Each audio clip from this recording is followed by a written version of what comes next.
Bonsoir à toutes et à tous. On est très heureux de se retrouver, comme chaque semaine, avec le Rav Shmuel Ouziel, pour un sujet particulier, puisque on a l'habitude de parler d'Abraham, Yitzhak et Jacob pendant ces parachiotes. Mais le Rav Ouziel, selon la pensée du Rav Luria, a décidé de parler de la vanne. La vanne, le blanc, est-il tout blanc, tout noir? Voilà le sujet de ce soir. Bonne étude à nous tous. Alors, Erev Tov, je vais juste vérifier que tout le monde m'entend bien. On m'entend bien normalement? Ok, super. Ok, alors effectivement, aujourd'hui, on va étudier un texte du Rav Luria. Et ce n'est pas le seul. Il a écrit au moins 4 ou 5 textes différents dans lesquels il aborde le thème de la vanne, de la personnalité de la vanne. Mais j'ai choisi cette semaine, peut-être que la semaine prochaine, on en verra peut-être même un autre, j'ai choisi une première approche de la vanne et en faisant le jeu de mots, en fait, bien connu, que la vanne, ça veut dire en hébreu blanc. Et donc, le problème que va poser le Rav Luria, c'est de savoir est-ce qu'effectivement, la vanne, donc le beau-père de Yaakov, est-il blanc ou est-il noir? Ça veut dire, est-il bon ou est-il mauvais? Ou bien est-ce que le fait même que quelqu'un qui soit mauvais, qui soit quelqu'un, on va le voir tout de suite, que la Haggadah de Pessah rappelle quelqu'un qui est dangereux, un ennemi, et qu'on le nomme blanc, est-ce que ça voudrait dire que le blanc est dangereux ou que le noir n'est pas si noir que ça? Et puis, une autre question auquel on va sûrement parvenir, si on a le temps, c'est de voir, mais est-ce qu'il n'y a pas en fait entre le blanc et le noir du gris? Et où est passé le gris là? On n'a que du blanc ou que du noir, mais on voudrait bien un peu de gris. Après tout, la nuit, tous les chats sont gris, c'est bien pour rien. Donc, qu'est-ce que le Rav Luria va essayer de nous présenter tout cela? Et donc, je vais vous montrer un texte, j'espère que je peux vous le passer, oui, il me donne la possibilité. Voilà, euh, le texte. Si vous désirez évidemment avoir le texte, alors je le laisserai à Johan après.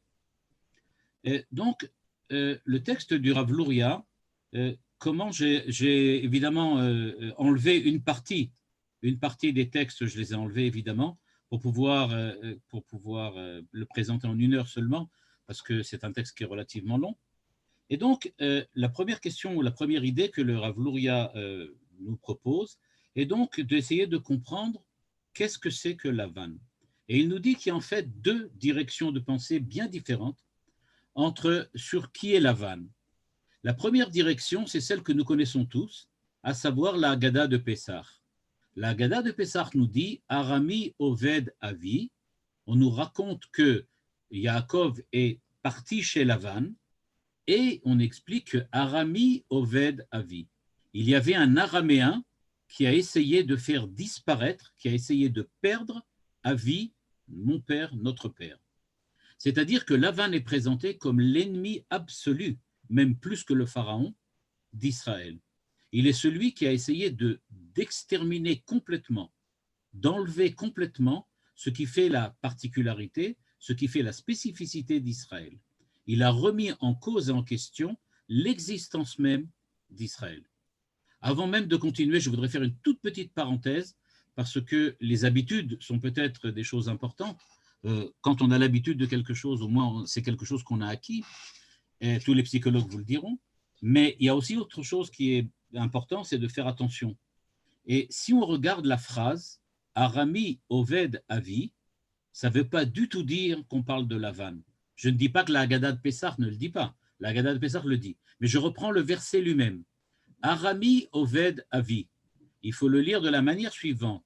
Araméen perdu, virgule, était mon père, Avi. C'est-à-dire que l'araméen dont on parle ici, ce n'était pas Lavan, mais c'était Yaakov. Yaakov était un araméen perdu. C'est ça ce que dit le pshat du verset, et certains commentateurs le soulignent. Donc je le souligne juste en parenthèse pour dire que le verset lui-même, il poserait question quand on arrivera à Pessah, qui sait, on aura peut-être l'occasion d'y revenir. Donc, Arami Oved David, d'après la Haggadah, c'est Lavan. Donc Lavan, c'est l'ennemi absolu. Par contre, dit le Rav Luria, d'après le Harizal, Lavan, ça correspond à l'Oven à Elion. L'Oven à Elion dans la Kabbalah et on va dire dans la Chassidut. L'Oven à Elion, ça veut dire la blancheur suprême. la blancheur suprême. C'est-à-dire, on passe de l'ennemi absolu à la pureté absolue. C'est-à-dire qu'on a deux visions complètement différentes de la vanne. La vision de la Haggadah qui nous dit il est le mal absolu, la vision du Harizal, de la Kabbale, qui nous dit qu'il n'est pas le mal absolu, il est la blancheur absolue, la blancheur suprême, celui qui représente ce qu'il y a de plus élevé, on peut dire comme ça, dans le cadre de la pureté et de la bonté peut-être. Et donc, pour arriver à comprendre ce que ça veut dire, on va essayer de voir comment le Rav Luria interprète cette blancheur. C'est ce qui va nous occuper maintenant. En quoi la vanne est-il blanc et que représente-t-il si on le montre selon sa blancheur et pas selon l'obscurité, on va dire comme ça, de la Haggadah de Pessah. Le Rav Luria nous dit, Mevuar, je suis à la ligne 5 maintenant du texte, ce qui est souligné en bleu, ou Mevuar, chez Otiyot Torah, Em Shchorot, Ve'aklaf, chez Ben Haotiyot, ou la vanne. Il nous dit, si on cherche la valeur, la signification de ce que représente la blancheur, le blanc, alors il faut le chercher dans l'écriture. L'écriture est toujours un noir sur blanc. On écrit avec des lettres noires sur un fond blanc. Bon, peu importe qu'on peut écrire aujourd'hui avec du vert sur du rose, c'est pas ce qui est important. Il faut qu'il y ait un contraste. Il faut qu'il y ait un contraste entre les mots, les phrases qui sont écrites et le support qui se trouve derrière la phrase et qui doit, lui, être beaucoup plus clair pour pouvoir apparaître. Aujourd'hui, on trouve même l'inverse. Hein. On trouve, par exemple, certaines écritures dans lesquelles c'est blanc sur noir pour pouvoir créer un contraste aussi. Mais globalement, quand on parle de l'écriture, on va dire comme ça, l'écriture à l'encre, c'est celle dont parle le Rav Luria, il s'agit d'écrire donc noir sur blanc, et c'est comme ça que le Harizal et les Chachamim, dans le Midrash aussi, parlent de l'écriture du noir sur le blanc. Je rappelle le célèbre Midrash sur les tables de la loi, donc elle dit aussi qu'ils étaient un feu noir sur un feu blanc. C'est-à-dire que les Chachamim comprennent bien que l'écriture, c'est noir sur blanc. Quand on parle donc de blanc, c'est donc le parchemin qui est derrière l'écriture, derrière l'encre, derrière le noir. Mais le Rav Luria nous fait tout de suite penser et nous fait tout de suite réaliser qu'il y a une petite erreur. Le blanc n'est pas derrière le noir, parce que le blanc qui est derrière le noir, il est invisible et il est donc illisible. Pour nous, il n'existe pas, nous dit le Rav Luria. Mais qu'est-ce qui existe vraiment? Ce n'est pas le blanc qui est derrière l'écriture, c'est le blanc qui est entre l'écriture, entre les lettres. C'est lui qui est visible et c'est lui qui crée le contraste. C'est-à-dire, je vois les lettres noires sur fond blanc parce qu'il existe une partie du blanc que je ne couvre pas avec la lettre noire. Parce que, dit le Rav Luria dans la phrase ici, Aklaf chez Ben Haotiyot. Il s'agit du parchemin qui est entre les lettres, pas derrière les lettres, pas le support des lettres, mais celui qui est entre, celui qu'on voit, celui qui est blanc. Et il nous dit, Vegam ou, dans la suite de la phrase, Ke otiyot à Torah. Et donc, quand on écrit, j'utiliserai peut-être une expression qu'on retrouve chez Blanchot, qui dit la chose suivante. Quand j'essaye de définir, vous allez voir, c'est intéressant au niveau philosophique, je ne sais pas si vous y avez pensé, qu'est-ce qu'un trou? Qu'est-ce qu'un trou? Et donc, Blanchot pose cette question. Qu'est-ce que c'est qu'un trou? Un trou, c'est un vide ou bien c'est le plein qui est autour du vide? Parce que si je n'ai pas de plein autour du vide, je n'ai pas de trou. Donc, qu'est-ce qui définit le trou? Est-ce que le trou est défini par le vide, c'est-à-dire là où il n'y a rien, ou bien c'est défini par le pourtour, par le contour du plein? Et donc, on a cette question aussi. Qu'est-ce que c'est que la lettre? La lettre, c'est le noir, ou bien c'est le contraste créé avec le noir sur le blanc, et ça serait donc la limite des lettres noires sur le fond blanc, ce que le Rav Luria appelle ici le claf qui est entre les lettres. J'écris une lettre noire, Ce qui est important, ce n'est pas tout le noir. Si tout était noir, je ne verrais rien. Mais c'est qu'à un certain moment, le noir s'arrête. Et le noir, à ce moment-là, est limité par le blanc. Et donc, le lavan, le blanc, c'est ça qui définit ce qui est écrit en noir. C'est ça qui arrête la lettre. Et il nous dit, en fait, le blanc qui est entre les lettres, il est un peu, et pas seulement, mais il est un peu comme les lettres de la Torah. C'est-à-dire que le blanc, la manière dont le blanc va bloquer, va limiter le noir, c'est, dit le Rav Luria, quelque chose qui exprime on va dire comme ça, l'essence même de ce que la lettre veut dire. J'écris le mot Yudke Vavke. Quand j'écris le Yud, c'est un peu comme une tache noire. Mais cette tache noire, elle est une tache petite que parce qu'elle ressemble à un point qui est entouré de blanc. Et donc, il nous dit, le Lavan, même le personnage Lavan, il est en fait le blanc, le support qui est derrière la lettre, mais il est en fait comme une lettre. Il est aussi quelque chose qui est écrit. Quand on écrit noir sur blanc, nous dit le Rav Luria, on n'écrit pas seulement avec le noir, on utilise aussi le blanc. Et donc le blanc fait partie de l'écriture. On ne peut pas penser ou on ne peut pas écrire qu'avec du noir. Il faut nécessairement qu'il y ait du blanc. Et la détermination, la position, la forme, on va dire comme ça, la typographie du noir définit une typographie du blanc. Il y a quelque chose derrière. Comment comprendre alors que le blanc soit aussi quelque chose? C'est-à-dire, comment comprendre que le blanc exprime quelque chose? Exprimer au sens propre du terme, exprimer, mettre devant, sortir à l'extérieur devant. Donc, qu'est-ce qu'on exprime avec du blanc? Le Rav Luria nous dit, le problème, c'est qu'on n'exprime rien. On n'exprime rien. Le noir imprime, le blanc exprime, mais il exprime quoi? Ben, rien. À savoir, Shehu, je lis dans le texte maintenant du Rav Luria, et là, il le dit ici, dans cette partie-là, et là, Shehu me'al bechinat levouché à otiyot. Il est ce qu'il appelle, on peut dire, au-dessus de ce qui peut se mettre, s'insérer à l'intérieur des lettres. Je vais essayer de donner une petite idée de ce que veut dire ici le Rav Luria. Le Rav Luria nous dit, quand on parle du blanc qui est entre les lettres, il s'agit bien de quelque chose, de mots, de lettres. Mais ce ne sont pas les mêmes mots et ce ne sont pas les mêmes lettres qui s'expriment aussi par le noir. C'est-à-dire que quand j'écris le mot Yud Ke Vav Ke, le nom de Dieu, et que j'écris un Yud, ensuite un He, un Vav, un He en noir, entre le Yud et le He, il y a quelque chose en blanc. Ce blanc qui est là exprime quelque chose de la vérité, de l'essence de Dieu, mais il l'exprime de telle façon qu'on ne puisse pas le mettre, l'insérer à l'intérieur des limitations de la lettre noire. C'est comme si la lettre noire s'arrête parce qu'elle n'a plus rien à dire. À partir du moment où le noir de la lettre s'arrête, c'est que commence l'expression du blanc. Le blanc s'exprime au-delà de la lettre noire.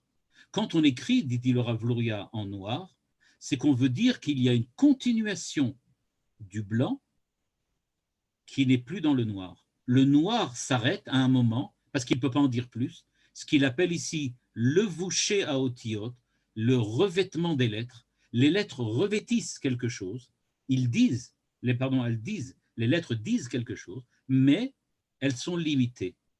Et parce qu'elles sont limitées, on doit laisser le blanc s'exprimer. Comment s'exprime-t-il? On va le voir en ne disant rien, en parlant en silence. Velachen, dit-il, mitzad echad, agilou yaotiyot ou yoter me'asher alavan. Et donc il dit, c'est bien clair qu'en exprimant par l'écriture noir sur blanc, c'est bien clair que le noir est bien plus important que le blanc. Mais il est plus important en quoi? Il est plus important que le blanc dans l'expression, dans ce qu'il dit, on va dire plutôt comme ça, dans son énonciation. Ce que dit le noir, ce que dit l'écriture noire, c'est quelque chose que nous comprenons, quelque chose que nous arrivons à saisir. Et donc, quand on parle de comprendre, de saisir, le noir est primordial. Sans l'écriture noire, sans le mot, alors je ne sais pas qu'on a écrit Yutke Vavke, si j'avais que le blanc devant moi. Et donc, ce qui s'exprime vraiment, ce que vraiment j'entends le noir, j'entends l'écriture. Par contre, dit-il, mitzad etzem ma'utam, mais si on parle maintenant de pas de l'expression de la chose, mais de la nature même de la chose, alors à ce moment-là, c'est le blanc qui est bien plus important. Parce que le blanc, c'est le support du noir. Je ne pourrais pas dire ce que je dis s'il n'y avait pas derrière du blanc. Et d'où je sais qu'il y a derrière du blanc, parce que précisément, entre les lettres noires, il y a quelque chose de blanc. Donc voilà, ça c'est l'idée pour commencer. Il y en a d'autres après. Mais ça c'est la première déjà. La première idée du Rav Luria. Que veut-on dire donc quand on parle de Lavan? Le personnage Lavan maintenant. On va revenir au personnage. Qui est donc ce personnage Lavan? Il nous dit il est précisément le roi de l'ambiguïté. Il est le roi de l'ambiguïté parce qu'il est blanc. Quelque chose de blanc, c'est par nature ambigu. Dans une première définition, qu'on peut exprimer de cette manière-là, il y a une espèce de polymorphisme chromatique du blanc. Le blanc exprime toutes les couleurs. Le blanc exprime tout ce qu'on va dire. Après qu'on ait écrit sur le blanc, avec le noir évidemment, on découvre brusquement que le blanc parle, que le blanc dit quelque chose. Mais il ne le dit pas en tant que blanc, il le dit noir. C'est-à-dire, j'écris une phrase, j'écris par exemple le cheval est dehors, j'écris ça en noir. Quand j'écris le cheval est dehors, effectivement, maintenant j'ai compris quelque chose. J'ai compris que dehors, il y a un animal qui s'appelle un cheval et qui m'attend dehors, en dehors de la maison. Mais quand j'ai écrit le cheval est dehors, j'ai pris la feuille blanche et cette feuille blanche-là, elle pouvait dire encore des centaines, des milliers et des milliards de choses. Elle s'est limitée au cheval qui est dehors, à cette idée, à cette, on va dire comme ça, à cette parole, à ce langage. Mais du point de vue de la nature, dans le blanc, il y a beaucoup plus qu'un cheval, il y a beaucoup plus qu'un dehors. Il y a peut-être encore, comme j'ai dit, des millions de possibilités. Du point de vue de sa nature, le blanc, c'est-à-dire la vanne, exprime, mais il ne peut pas le faire, voudrait exprimer, a en potentialité, comme dirait Aristote, beaucoup plus que le noir que, en fin de compte, je vais lui imprimer. C'est-à-dire, nous dit le Rav Luria, la vanne a, lui, il représente ce qui est indicible et dont on n'exprime qu'une toute petite partie, c'est-à-dire celle qui est en fin de compte écrite en noir sur blanc. Et donc, c'est une idée qui, évidemment, est reliée à l'idée du sofer stam, celui qui écrit noir sur blanc. Le Rav Luria nous dit que cette idée-là, le fait qu'il s'exprime plus dans le blanc que dans le noir, on la retrouve aussi dans un autre niveau, c'est le niveau du tzitzit et du talit. Il nous dit la chose suivante, si vous regardez bien, qu'est-ce qui est vraiment important? Le talit ou les tzitziot qui sont attachés? Pourquoi c'est important de poser la question? Parce que précisément le Harizal nous dit qu'on a tendance, encore une fois là, à faire une erreur. D'après la halacha, on doit mettre des tzitziot, les tzitzit, sur un talit. C'est-à-dire, si on a un habit et qu'il a 4 coins, à ce moment-là, il y a l'obligation d'accrocher des tzitziot sur les coins de l'habit. Et maintenant, quand on regarde le talit, c'est-à-dire l'habit avec les tzitziot, qu'est-ce qui est important? Est-ce que ce sont les tzitziot ou bien est-ce que c'est l'habit, le talit? Le Rav Luria nous dit, nous on a l'impression que c'est le tzitzit lui-même, les franges qu'on a accrochées. Mais dit le Rav Luria, c'est une erreur. Ce n'est pas les franges qui sont le plus important ici. Les franges viennent donner une expression particulière, viennent souligner la valeur particulière du fait qu'il y a un talit, un habit. Comme si les franges venaient indiquer où se termine l'habit. Comme si les franges venaient indiquer quelles sont les limitations, quels sont les 4 coins, quelles sont les directions, quel est l'ordre de l'habit. D'une certaine manière, nous dit le Rav Luria, quand on met un talit sur nous-mêmes, on a effectivement des tzitziot qui viennent indiquer au talit quel est son ordre, ou plutôt dans quelle position et de quelle manière il faut s'habiller avec. Un petit peu comme aujourd'hui, quand vous prenez un talit, vous voyez qu'en haut, il y a une espèce de col, comme ça, brillant, qui vient nous indiquer ça c'est le haut, ça c'est le bas. Les tzitziot, c'est un petit peu ça. Ça vient indiquer où se trouve le talit. Et donc, il nous dit, là aussi, il y a une erreur d'optique. On est attaché au tzitzit, c'est-à-dire aux franges, c'est-à-dire à ce qui est compréhensible, à ce qui est saisissable. C'est-à-dire qu'on s'intéresse beaucoup plus à l'expression du tzitzit qui, par son nombre de nœuds, par son nombre de franges, par son nombre de fils, indique et symbolise un certain nombre de choses, un certain nombre d'idées. Mais, dit-il, ce qui est véritablement fondamental, c'est que ce n'est pas simplement l'expression, on va dire comme ça, rationnelle, ou l'expression intelligente que les tzitziot apportent qui font le talit. Il y a aussi le talit lui-même, que lui, on ne sait pas exprimer, c'est-à-dire qu'on ne sait pas dire. On n'a pas de mots pour dire ce que le talit dit. De la même manière, il n'y a pas de mots suffisants, des mots en noir, pour exprimer ce que le blanc du parchemin peut dire. Le blanc du parchemin exprime, mais au-delà des lettres, un au-delà de lettres. Je ferai un jeu de mots un petit peu en disant que, un petit peu pour reprendre le livre d'Emmanuel Levinas, quand il parle de autrement qu'être ou au-delà de l'être. Alors je dirais, ce n'est pas au-delà de l'être du verbe être, mais au-delà de la lettre avec deux TRE. C'est-à-dire qu'il y a quelque chose dans le blanc entre les lettres, c'est qu'il arrive à ne rien dire tout en exprimant énormément. Il ne dit rien parce qu'il ne peut rien dire. Il n'y a que le noir qui peut dire quelque chose. Mais en fin de compte, on trouve dans le blanc quelque chose qui n'existait pas dans le noir et qui n'existera peut-être pas non plus dans le noir. D'après donc cette idée du Rav Luria, je pense qu'on pourrait peut-être maintenant arriver à trouver une définition qui sera peut-être différente, j'espère en tout cas qui nous permettrait de parler de la valeur de ce que c'est que l'écriture vue au blanc, par rapport au blanc. Et je vais essayer de développer un peu cette idée-là, et après ça, de la lier avec Lavan, le personnage Lavan. Alors d'abord, qu'est-ce qu'on parle de quoi nous parle le Rav Luria? Le Rav Luria nous dit, voilà, il y a du noir sur blanc. Je rappelle qu'en français, quand on dit à quelqu'un, c'est écrit noir sur blanc, qu'est-ce qu'on essaye en fait de lui dire? On en fait de lui dire en fait que l'écriture qui est visible, elle est noire sur blanc. Ça garantit que le lisible, pas le visible, mais le lisible avec un L, que le lisible est garanti. Quand on dit c'est écrit noir sur blanc, on insiste devant la personne en lui disant tu ne peux pas remettre en cause le lisible parce qu'il est visible. Tu ne peux pas remettre en cause ce qui est écrit parce que tu le vois. Quand tu vois le noir sur le blanc, maintenant tu es sûr qu'il y a quelque chose. Tu ne peux pas remettre en cause. Tu ne peux pas dire non, non, il n'y a rien. Il y a quelque chose. C'est écrit noir sur blanc.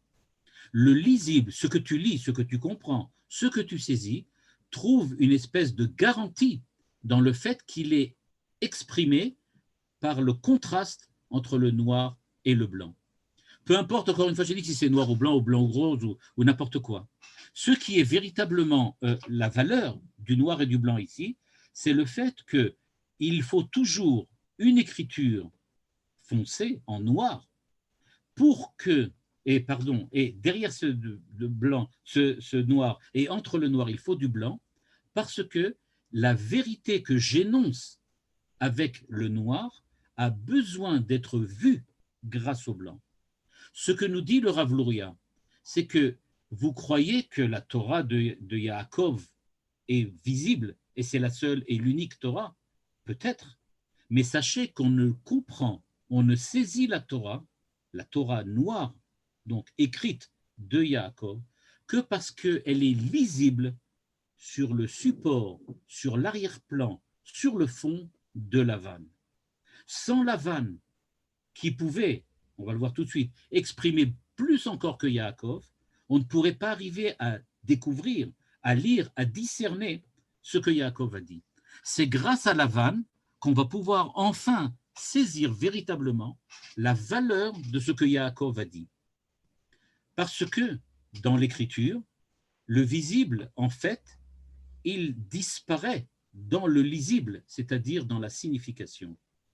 En fin de compte, quand je vois les mots écrits, comme vous les voyez maintenant, les mots écrits devant vous, les mots du Rav Luria, quand vous voyez les mots du Rav Luria écrits devant vous noir sur blanc, ce que vous voyez en fait, c'est quelque chose qui est visible, mais il devient lisible. Il a pris un sens. C'est à cela que le Lavan, que le blanc, on va dire comme ça, a son rôle à jouer. Grâce à cela, le lisible et le visible deviennent inséparables.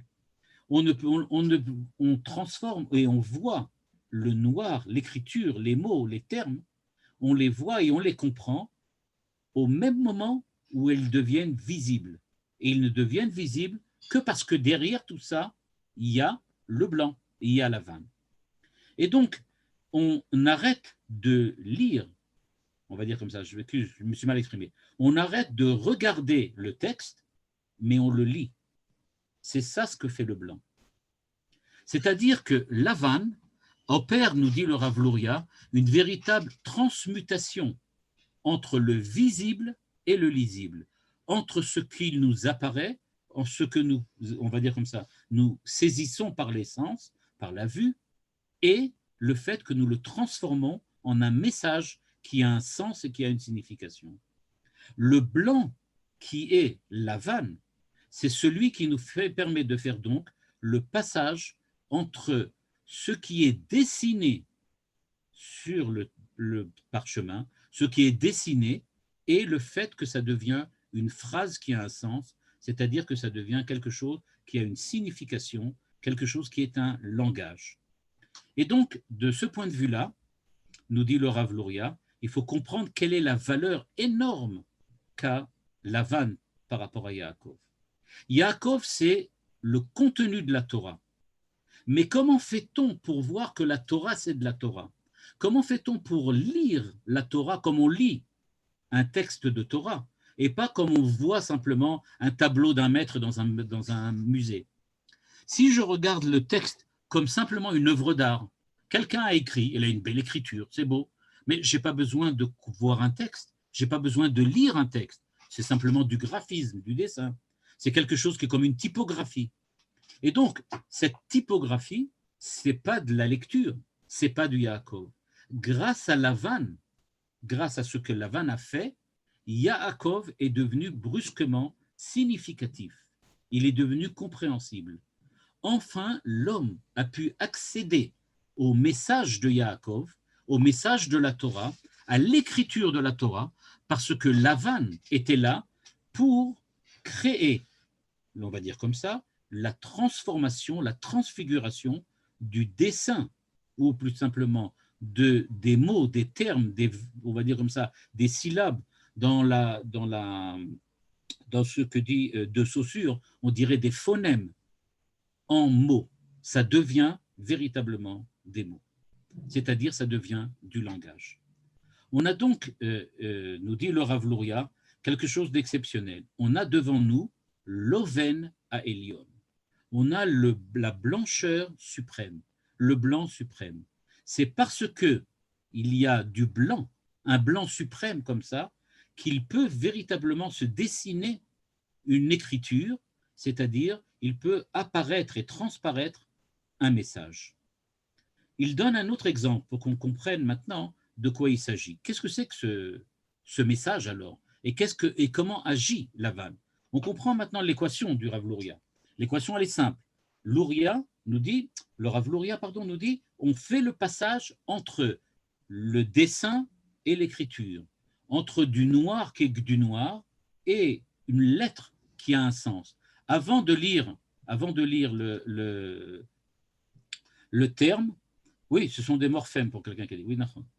Et donc, avant de lire le texte, nous dit le Rav Luria, j'avais rien devant moi. J'avais un dessin, un petit peu comme nous quand on regarde, je sais pas, un texte écrit en chinois. Alors c'est bien noir sur blanc, mais pour nous c'est pas de l'écriture, c'est rien. C'est un dessin, ça ne représente rien.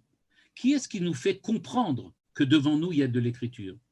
Ben, c'est celui qui arrive à nous montrer ce qu'il y a devant, ce qu'il y a derrière, ce qui est autour, c'est-à-dire ce qui arrive à nous définir quelles sont les limitations et quelles sont les règles de l'imitation de l'écriture et comment cette lettre, qui est maintenant pour nous qu'un dessin, devient significative quand on sait effectivement le travail, l'œuvre et l'ouvrage du blanc.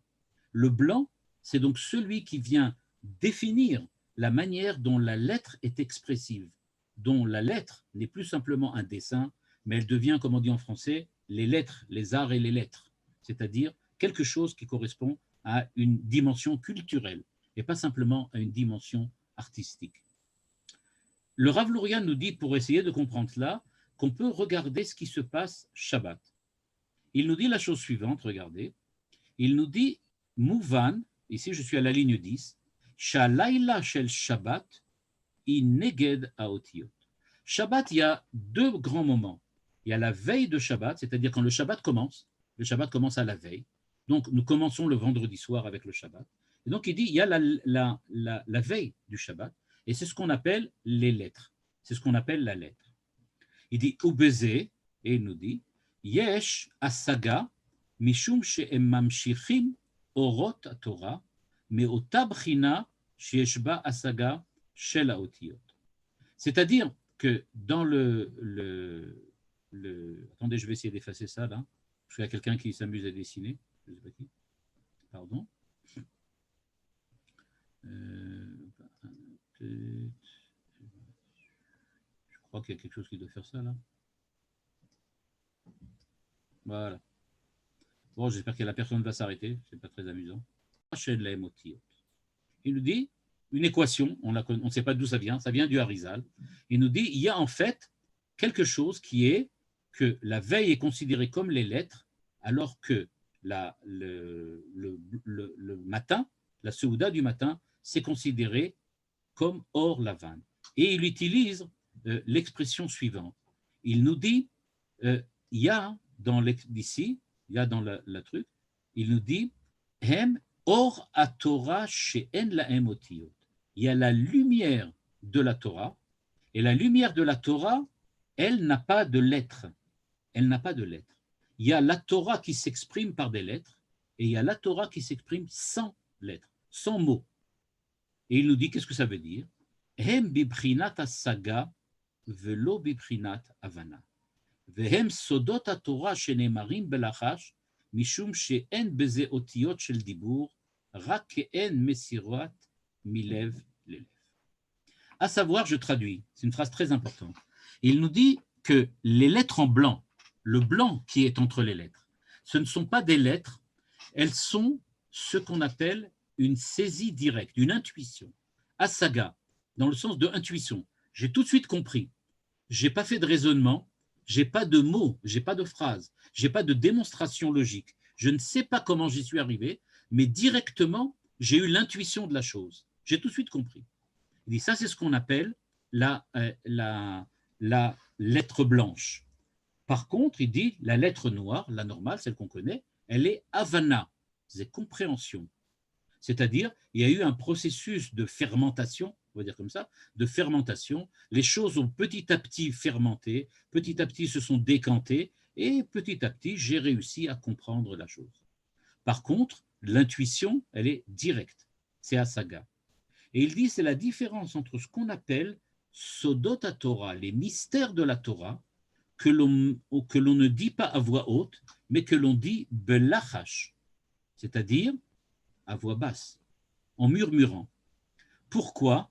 Parce qu'elles n'ont pas de lettres de langage, de lettres de parole, et qu'elles se transmettent directement du cœur à cœur. C'est-à-dire, nous dit le Rav Luria, quand on regarde qui était Lavan, ce n'est pas quelqu'un qui va parler. Maintenant, je reviens sur le personnage pour vous donner une illustration. Le personnage de Lavan, ce n'est pas quelqu'un qui parle, ce n'est pas quelqu'un qui explique ou qui explicite. C'est quelqu'un qui réussit à nous faire, pas comprendre, mais à nous faire saisir directement les choses sans avoir besoin de les expliciter ou de les expliquer. Il est capable de parler ce qu'on appelle milev el lev. Pour donner un exemple, en hébreu, c'est une expression qu'on utilise souvent quand quelqu'un arrive à nous convaincre sans, au-delà des explications qu'il nous donne. Et là, simplement par la manière dont il parle, par le ton qu'il emploie, par son langage corporel, par la façon dont il dit les choses, il y a une espèce de langage corporel ou un langage personnel ou un certain charisme qui font qu'il nous convainc, bien qu'au niveau de l'idée, on n'est pas véritablement convaincu, on n'a pas véritablement compris ce qu'il veut, mais on est sûr qu'il a raison. Et donc, nous dit le Rav Luria, c'est un petit peu ce qui se passe là. À savoir que, de la même manière que pendant la Torah, la lecture de la Torah, on entend la lecture du noir, c'est-à-dire des lettres qui sont imprimées, pas imprimées, mais qui sont écrites à la main sur le parchemin, il est aussi possible d'entendre le blanc, si celui qui lit a cette capacité d'être lavan, c'est-à-dire de pouvoir nous dire, nous faire saisir directement ce qui se passe. Il y a une histoire très, très connue qui raconte que le fils du Admor Azaken, qui s'appelait le Admor Haemtsaï, et qu'on appelle le Admor Haemtsaï parce qu'il se trouve entre le Admor Azaken, qui est le fondateur de la dynastie Chabad, Lubavitch, et il est aussi l'oncle de ce qu'on appellera le Tzemar Tzedek, et donc comme il est entre les deux, on l'appelle le Admor Haemtsaï, l'entre-deux. Et donc ce Rav, qui était un très très grand, un homme extrêmement profond, disait qu'au moment quand son père, c'est-à-dire le Admor Azaken, lisait toutes les malédictions de la parashat Bechukotai ou celle de la parashat Kitavo, il a dit, moi j'entendais des bénédictions, j'entendais aucune malédiction. Parce que quand mon père lit les malédictions, eh bien c'est des brachot, c'est pas des malédictions. Le noir, c'était de la malédiction, ça veut dire que Akadosh Baruch Hu nous dit, si vous faites telle et telle chose, alors je vous ferai ça et ça et ça et ça, toutes sortes de sanctions et de punitions. Il a dit, mais quand moi je l'entends, j'entends pas ça du tout. J'entends au contraire que Dieu va nous bénir. C'est l'idée que veut nous dire ici le Rav Luria. Cette idée-là de dire qu'il y a une possibilité de faire passer quelque chose au-delà de la lettre. Ça ne veut pas dire que n'importe qui peut l'entendre, mais ça veut dire que c'est possible. Il y a quelque chose comme ça. Il y a cette possibilité de faire passer directement les choses sans utiliser ce que nous avons l'habitude de parler, c'est-à-dire les termes, les mots et les phrases. Dans cette idée-là, je veux rapprocher d'une autre idée que le Rav Luria utilise, et c'est l'histoire de peut-être dont vous avez sûrement entendu parler aussi, l'histoire de comment on appelle ça, de la Shirat Hayam, c'est-à-dire le chant, on va dire comme ça, l'hymne que les enfants d'Israël ont dit au moment où ils ont passé la mer Rouge. Donc, Az Yashir Moshe ou Vnei Israël et Ashira Azot Lachem, etc. Comme c'est connu. Il y a quelque chose d'important. On dit qu'elle doit être écrite de telle manière qu'elle soit Ariyach al-Gavé Levena. C'est-à-dire, les mots ne doivent pas être écrits normalement, l'un à la suite de l'autre, mais on doit écrire des mots, laisser un blanc, encore quelques mots, laisser un blanc, et ensuite écrire en dessous du blanc, en laissant un autre blanc, si bien qu'on a l'impression comme une échelle, comme ça, dans laquelle il y a des blancs verticaux et horizontaux. On doit tout le temps laisser des blancs. De la même manière, on peut retrouver cette idée-là, cette typographie un petit peu particulière, dans la poésie, dans lequel quelquefois, le fait que les phrases soient rimées et le fait qu'il y ait un rythme particulier à l'intérieur de chaque phrase, fait que là aussi, il y a quelquefois des blancs ou il y a quelquefois des espaces qui se créent dans la typographie même de la poésie. Et donc, ce qu'on revoit là, nous dit le Rav Luria, c'est que le blanc est quelque chose qui est indispensable. Le blanc, ce n'est pas quelque chose qu'on peut dire qui est caché par le noir. Qu'une fois que le noir est apparu, une fois que les lettres sont là, alors le blanc disparaît, on va dire Dieu merci, pour laisser enfin la place au noir. Il ne dit pas du tout. Le blanc est indispensable au noir. On ne peut pas véritablement comprendre quelque chose si en fin de compte ça ne débouche pas sur l'intuition profonde de ce que vraiment on a compris. Quand quelqu'un comprend quelque chose jusqu'au bout, c'est qu'il a réussi à dépasser le rationnel, les explications, les fondements, on va dire comme ça, les fondements logiques de ce qu'il a compris, et qu'il a une intuition directe de la chose directement. Comme dit le Rav Luria, Bechinat Asaga velo Bechinat Havana. On ne veut pas seulement comprendre les choses, on veut aussi les saisir dans leur intimité, dans leur intériorité. C'est pour ça, nous dit le Rav Luria, qu'il y a quelque chose qui est, je lis à la ligne 17 en bleu, le ma'ala mina otiyot sheyecholim levat ambate. Il y a quelque chose qui est plus blanc que le noir, parce qu'effectivement, on ne peut pas le dire. Lavan avait peut-être pas grand-chose à dire, ou, comme on l'a vu dans la Haggadah, peut-être que ce qu'il disait était profondément négatif. Mais ce qu'il avait, c'est qu'il était capable de faire saisir l'intuition directe aux choses.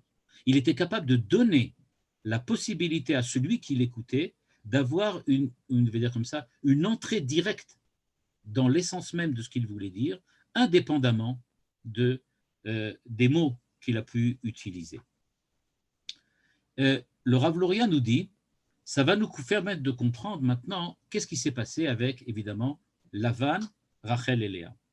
Mais avant de rentrer sur le problème de Rachel et de Léa, il y a peut-être une idée qui s'exprime ici et qu'on pourrait peut-être voir peut-être de manière différemment, un peu différente. Est-ce que le noir est plus important que le blanc ou le blanc plus important que le noir?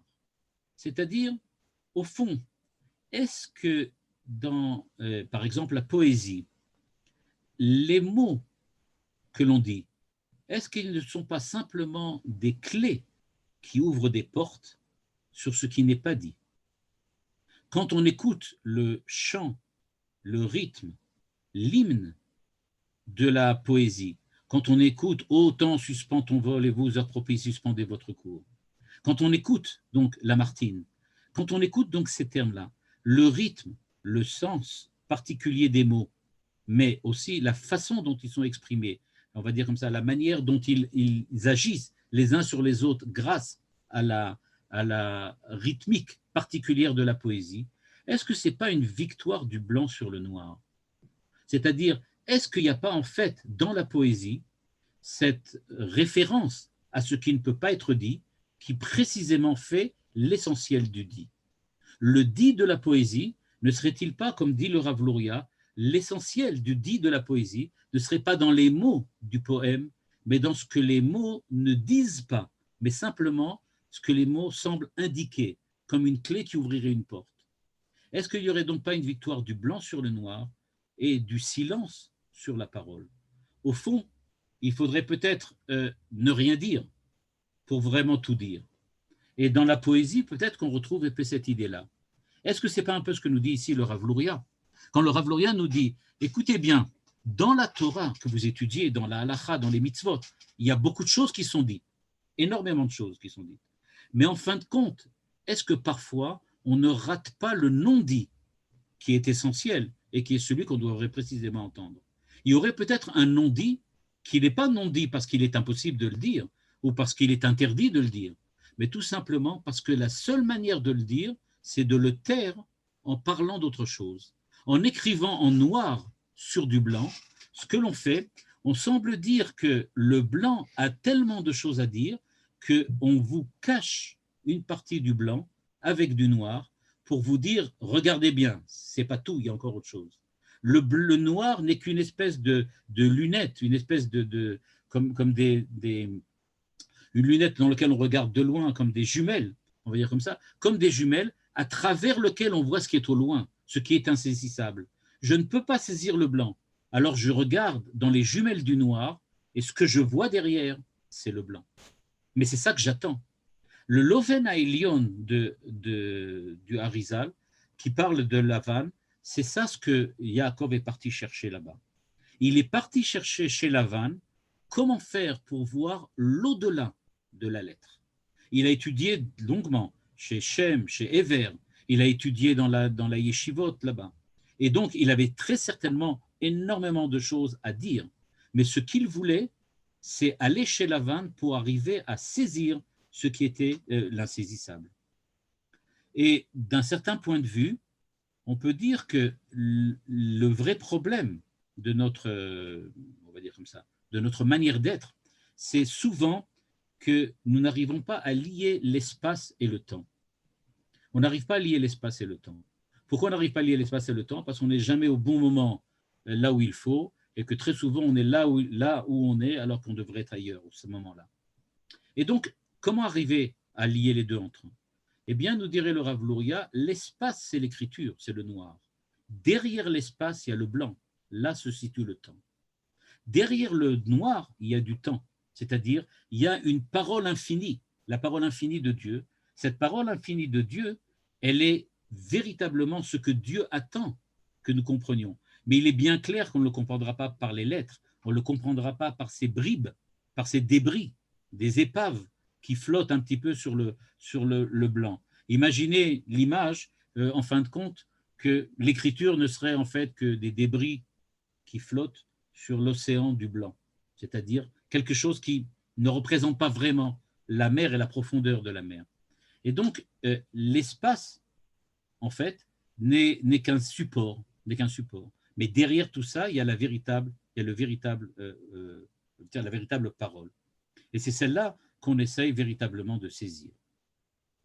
Donc, nous dit le Rav Luria, on est loin d'être, on va dire comme ça, sevré quand on a lu le texte en noir. Il faut maintenant arriver à saisir ce qui se passe en blanc. Et donc, il nous dit à la ligne 23, Achreze alach le Lavan. Il est parti chez Lavan, Yaakov. Lakachat et Rachel, she'i mishoresh aloven ha'elyon, shehem me'al bechinat ha'otiyot. Qui est donc Rachel?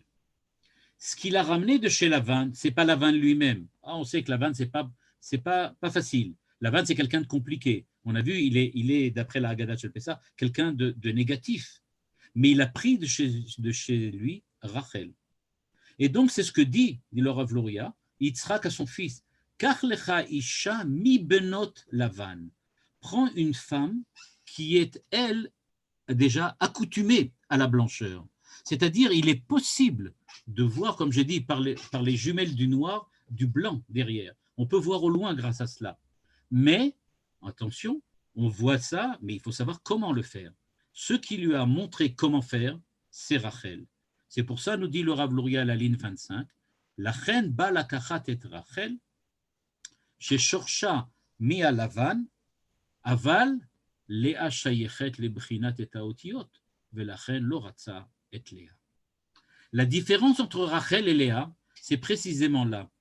Le Rav Tzviuda disait, le Rav Tzviuda Kook nous disait souvent, il nous disait la différence entre Rachel et Léa, c'est que Rachel c'est romantique, alors que Léa c'est très profond. Chez Léa, il y a toute la profondeur du texte, il y a toute la profondeur de la Torah. Chez Léa, il y a toute la profondeur de la, on va dire comme ça, de la véritable compréhension, de la conduite. Il y a chez Léa tout ce qu'il faut pour être véritablement dans le cadre de la lecture de la Torah, de la lettre de la Torah. Mais ce que Rachel représente, c'est l'amour romantique de Yaakov. Il aime Rachel. Il aime Rachel. Pourquoi il aime Rachel? Parce que ça ne se situe pas au niveau des mots. L'amour de Yaakov pour Rachel ne se situe pas au niveau des mots, de la compréhension, de la saisie, du rationnel ou de la logique.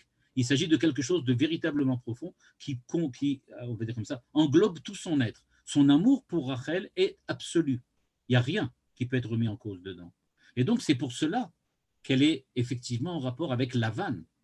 Et nous dit le Rav Luria, Veloven ha'elyon asher natan lo kodem Léa, leramez lo שעדיין לא השיג כל התורה של האותיות, ורק אחר ישיג את לבן. Et donc, pourquoi Lavan l'a trompé, et pourquoi Lavan lui a donné Léa d'abord, pour bien lui indiquer, avant de commencer à chercher le Lavan, c'est-à-dire ce qui est l'au-delà de la lettre, ce qui est l'intention divine dans sa profondeur divine, d'abord écoute ce que Dieu te demande de faire. Ça ne sert à rien de dire « Oh ben, c'est pas la peine de faire des mitzvot, c'est pas la peine d'étudier la Torah. Il suffit que j'étudie les mystères de la Torah, la Kabbalah, et à ce moment-là, je vais directement dans le monde du divin. » Là-dessus, Lavan a enseigné à Yaakov que ce n'est pas l'ordre. Loken bimninotenu. Dans nos médinotes à nous, ce n'est pas comme ça qu'on fait. Chez nous, ce n'est pas comme ça. Chez nous, qui sommes pourtant des adeptes du blanc, on commence d'abord par le noir. C'est-à-dire, on étudie, on apprend, on s'investit véritablement. Quand on a véritablement réussi à créer des jumelles qui soient efficaces, à ce moment-là, on peut les utiliser pour voir au loin. Mais il faut d'abord avoir des jumelles. Et il termine en disant qui loven a otiyot, c'est ce qu'il dit ici, loven a otiyot mitgale rak achare sheyesh otiyot.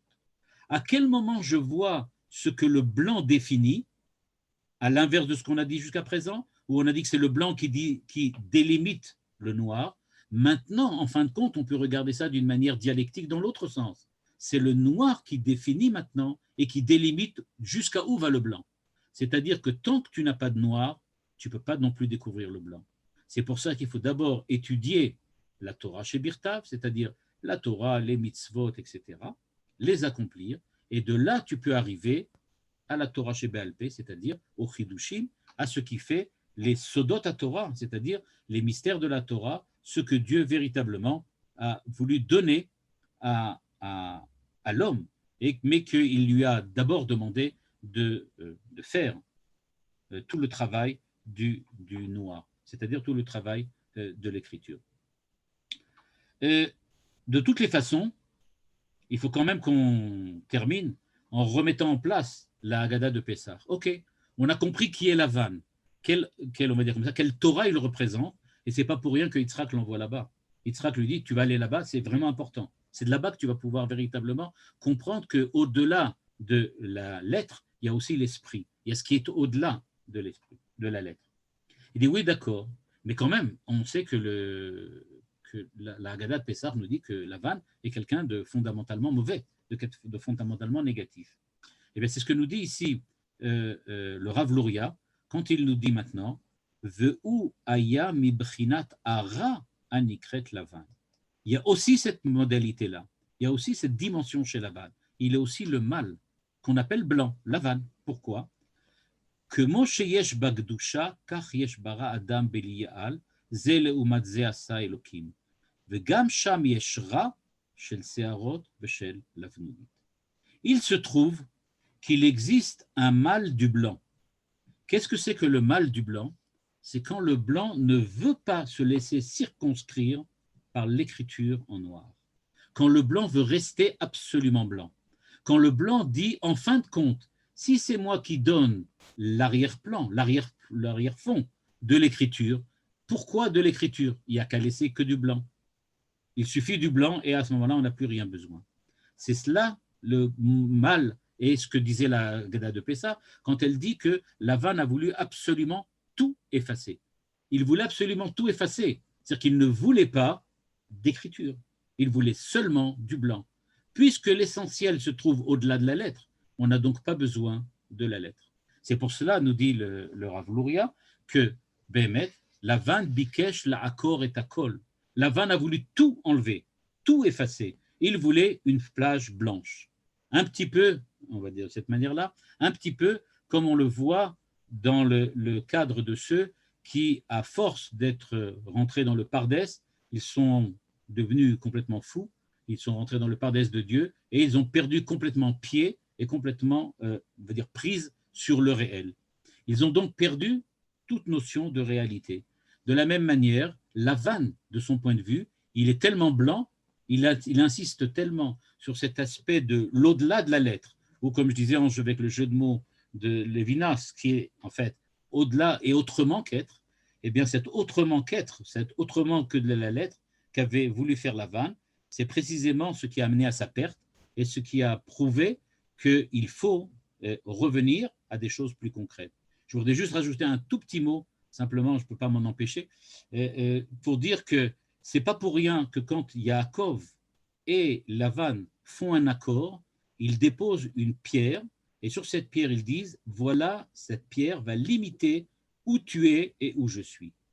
Yaakov pose une pierre qui est une pierre frontière.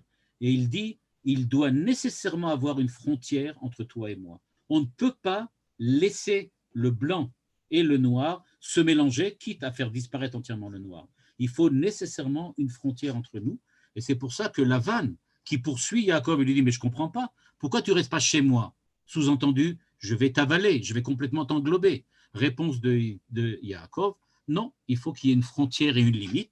Quand il y a des limites entre le blanc et le noir, alors le noir veut dire quelque chose et le blanc a une chance d'être entendu. Mais quand le blanc est seulement là, tout ce qu'on voit, c'est du blanc, c'est-à-dire rien, et on n'exprime plus rien. Voilà. J'espère que j'ai laissé un peu de temps pour les questions. Oui. Alors, si vous avez des questions, Bevakasha. Alors, Toda Rabba Rav, c'était un cours vraiment renversant, puisque maintenant on a compris que Lavan, d'habitude on dit que c'est un hypocrite. Il est tellement hypocrite que son nom est blanc alors qu'en fait il est noir. Et grâce à vous, on a compris que ça fait partie du Loven à Elion. Jusque avec mes questions, on pourrait parler 1 heure. Alors, je vais être très concis parce que c'était vraiment lumineux. Plusieurs points. Bon, c'est des parachutes qui sont hautes en couleur, puisque après, on va voir aussi Akudim, Nikudim, Ivrodim. Oui. J'imagine que c'est lié à ça aussi, peut-être. Oui, sûrement. Vous avez parlé du fait que le blanc, finalement, nous laisse voir ce qu'il y a au-delà de la lettre. Et je me suis dit qu'aussi dans la Kabbalah, c'est un peu ça, puisque la Kabbalah est souvent sous forme de machalim, de métaphores, et c'est uniquement celui qui va comprendre et décoder, il va voir ce qu'il y a derrière. C'est ça que vous parliez? Il le dit lui-même, il dit que ce qu'il appelle Sodot HaTorah. Il dit que le blanc, c'est Sodot HaTorah. C'est-à-dire, il dit clairement, c'est ce que la Kabbalah enseigne. La Kabbalah, elle enseigne l'au-delà de la lettre. C'est-à-dire, comment arriver à lire par l'intermédiaire de la lettre. Je reprendrai une idée que Manitou disait aussi. Il disait que la Kabbalah nous enseigne à lire. C'est-à-dire, il nous enseigne à savoir déchiffrer le visible pour en découvrir du lisible. C'est-à-dire, on voit ce qu'on voit, mais il faut découvrir ce qu'on peut lire dedans. On voit un verset, alors on est persuadé qu'il ne dit que ce qu'il dit, mais en fait, il dit plus que ce qu'il dit. C'est ça ce que la Kabbalah veut montrer. Et la critique du Rav Luria ici, elle est effectivement sur ceux qui pensent qu'on peut directement aller au blanc sans passer par le noir. Moi, ce que je rajoutais, c'est que même souvent, la Kabbalah, elle est dite d'une façon codée. Ça veut dire que quand par exemple, toute la Haggadot, en réalité, c'est de la Kabbalah qui est derrière, mais c'est des codes. Oui, tout à fait. Tout à fait. Et dernière question, oui. Est-ce que le blanc de Shabbat que les kabbalistes ont l'habitude de s'habiller en blanc, est-ce qu'on peut relier ça à ça ou c'est une autre notion? Tout à fait, c'est la notion de Keter, parce qu'il dit que Shabbat, on est comme Keter. Bon, je ne rentre pas dans la Kabbalah sur la Aliyat HaOlamot, etc. Mais quand il dit que Shabbat, il y a une Aliyat HaOlamot, ça veut dire que tout est blanc. C'est-à-dire qu'on est réussi à passer un au-delà du réel, parce que Shabbat, d'après la Kabbalah, d'après le Hari, on est passé, les mondes, on va dire comme ça qu'il le voit la Kabbalah, les mondes ont une surélévation qui n'est pas leur propre nature. C'est-à-dire que ce n'est pas eux. Eux, ils sont noirs, mais en fait, ils sont arrivés au blanc. Et donc, c'est pour ça qu'on est habillé en blanc. Merci beaucoup. J'ouvre maintenant les micros. Donc, vous pouvez maintenant ouvrir vos micros et poser une question. C'est le moment. Bonjour et merci. Bakasha. Entendez? Oui, j'entends très bien, vas-y. Merci beaucoup. Comment concilier ce que vous avez dit à propos de Rachel et Léa, quand on sait que Rachel représente Malchut et Léa représente Bina? Parce que Malchut est lié nécessairement à Keter, parce que Keter Malchut, et c'est pour ça qu'en fait, Rachel, elle est Malchut, c'est-à-dire qu'elle est la fille de Bina, mais en fait, elle peut être aussi, on va dire comme ça, l'expression de Keter, c'est-à-dire qu'elle est au-dessus de Bina. C'est ce qu'il dit. En fait, le blanc, il peut être à la fois en bas et en haut. Merci. Bakasha. Vous pouvez poser une question là? Bakasha. Oui, j'ai une question pour le Rav Shmuel Uziel. Oui, Bakasha. Est-ce qu'on ne peut pas dire aussi que c'est grâce finalement aux fourberies un peu de Lavan que finalement Yaakov il a pu se révéler, parce que s'il était uniquement dans le domaine de l'étude auparavant, grâce au fait qu'il ait dû travailler, il a pu avoir un guilouille ultérieur. Tu as dit le mot fourberie au début? Bah oui, parce qu'il promet. Ah, tu parles des fourberies comme les fourberies de Scapin. Non, parce que oui, tout à l'heure, j'avais cité Lamartine, mais je n'avais pas cité Molière. Je me suis dit, bon. Alors, oui, alors, les fourberies de Scapin. Oui. Alors, non, c'est une très bonne question. Je n'ai pas voulu trop rentrer là-dedans, Mais bon, puisque tu poses la question, on va quand même dire une phrase ou deux là-dessus. Il y a quelque chose de particulier. Ce n'est pas seulement des fourberies, parce que dans la fourberie, il y a un côté humoristique, il y a un côté gentil. Hein. Scapin, il est gentil en fin de compte. Il n'essaie pas de faire vraiment du mal. Hein. Mais par contre, la vanne, ce n'est pas exactement ça. Ce qu'il y a chez lui, il y a le côté de la ramaout. On dit la vanne à ramaï. Il est ramaï. Qu'est-ce que ça veut dire qu'il fait? Le fait d'être ramaï, c'est-à-dire qu'il a une véritable intelligence, mais il l'utilise d'une façon négative. Il a un véritable lavane, mais il est un lavane qui est noir, d'un certain point de vue, qui est méchant ou qui est un mécréant quand il s'utilise de cette façon-là, et quand il s'imagine être le seul. Et donc, c'est vrai, c'est grâce à cela que Yaakov va découvrir une nouvelle possibilité, on va dire comme ça, de faire adhérer le noir sur le blanc. Ça peut être aussi par la ruse. Et c'est pour ça qu'il utilise la ruse par l'intermédiaire de sa mère au moment où il vole les brachot. Avant. Il les a déjà utilisés avant. Il a déjà commencé à utiliser ce que Lavan faisait et que Rivka, évidemment, connaissait bien, puisqu'elle était là-bas chez lui. Alors, en fait, très bien. Mais par contre, j'ai pas compris le lien avec les repas de Shabbat. J'ai pas compris. Est-ce que vous pouvez Parce qu'il a simplement dit que le repas de Shabbat, le premier repas de Shabbat, ça correspond à la Torah de Torah chez Birtav, c'est ce qui est écrit dans le Midrash et dans la Kabbalah, et alors que le repas de midi, c'est la Torah chez Béalpé. Et c'est pour ça qu'il fait le rapport entre l'écriture et on va dire comme ça, et l'esprit de l'écriture, l'esprit de la lettre, qui est la Torah chez Béalpé. C'est pour ça qu'il remet les deux. Et il parle de Oneg Shabbat, et donc ça, je ne voulais pas non plus rentrer parce que c'est une notion compliquée, que Oneg peut être aussi Nega. C'est-à-dire que le même Oneg, qui est la jouissance supérieure ou la jouissance suprême, peut devenir Nega, c'est-à-dire la blessure, tout simplement par la transformation. Oui. Je peux poser. Est-ce qu'il y a un rapport entre le fait qu'on dit que Léa, Ayala et Naïm Rakot? Allô? Oui, j'entends. Naïm Rakot, oui. On disait parce que d'après Rachi, parce qu'elle pleurait. Non, est-ce que ça ne donne pas aussi cette vision qu'elle avait une vision beaucoup plus au-delà de ce que vous avez expliqué, au-delà de la lettre? Non, au-delà de la lettre, c'est Rachel. Au niveau de Léa, il faut peut-être dire que, je vais dire ça d'une manière un peu forte, quand on reste bloqué sur la lettre et qu'on lit trop longtemps, on a mal aux yeux. C'est-à-dire, quand on reste bloqué sur le noir tout le temps en permanence, sans essayer de retrouver l'esprit qui est derrière le noir, en fin de compte, on pleure. C'est un monde qui est triste, un monde qui est limité, un monde qui est triste. Bevakasha. D'autres questions?